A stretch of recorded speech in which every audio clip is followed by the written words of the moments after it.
Pemerintah tak pernah sungguh-sungguh memberantas judi online. Banyak cara mengejar bandar judi. Saya Anton Septian, dan inilah opini Tempo.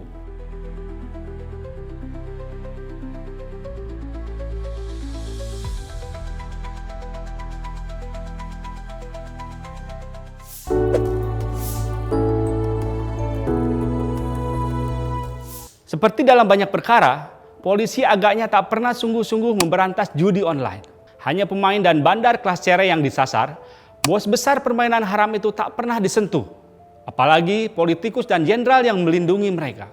Selama ini, polisi berkelit judi online sukar diberantas lantaran server pengelolanya tak berada di Indonesia, tapi di negara lain yang melegalkan judi. Penjelasan ini, kalau bukan mencerminkan kemalasan aparat, adalah indikasi mereka kecipratan untung dari bisnis ilegal itu. Isu aparat mendapat setoran dari bandar judi bukanlah cerita baru.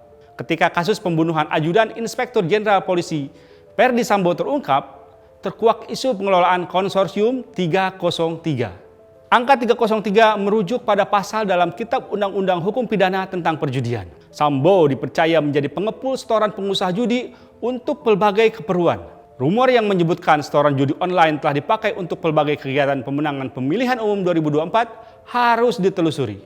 Kepolisian Republik Indonesia hendaknya tidak hangat-hangat tahi ayam. Gembar-gembor kepolisian menyetop permainan judi dan mengusut backing di belakangnya tak kedengaran lagi seiring dengan surutnya kasus Sambo. Laporan Tempo dari Sihanoukville dan Phoepet, dua kota judi di Kamboja, mendapati fakta bahwa sejumlah kasino di sana dikendalikan oleh pengusaha asal Indonesia. Sebagian dari mereka telah lama dikenal sebagai pemilik usaha judi. Melintasi batas negara, judi online yang menginduk ke kasino-kasino tersebut menyasar pemain di Indonesia. Banyak pekerja juga didatangkan dari tanah air. Kesan ogah-ogahan aparat terlihat dari lemahnya penanganan laporan masyarakat. Tiap kali ada orang melapor, polisi meminta barang bukti. Padahal indikasi awal yang disetor publik, termasuk liputan sejumlah media, bisa dipakai sebagai petunjuk. Menyiasati hukum dengan mengoperasikan perjudian di negara lain, para bandar sebenarnya masih bisa dikejar. Aliran duit mereka bisa ditelusuri meski disamarkan berlapis-lapis. Cara lain adalah dengan menyelidiki praktik perdagangan orang seiring dengan perekrutan para pekerja.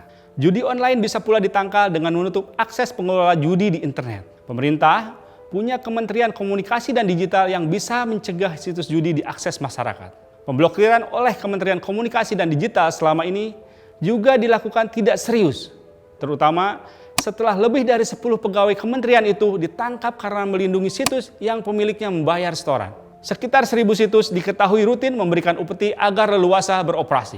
Tetap maraknya judi online terlihat pula dari berseliwerannya promosi permainan itu di media sosial. Faktor lain yang membuat judi daring berkibar adalah perlindungan para politikus. Ini baru satu contoh pejabat yang jejaknya terekam di struktur perusahaan.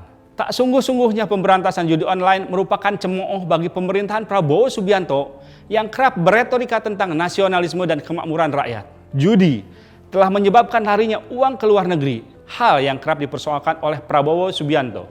Pada 2024 saja, uang sebesar 51 triliun rupiah milik 9,78 juta penjudi Indonesia berpindah ke rekening penyedia layanan judi online.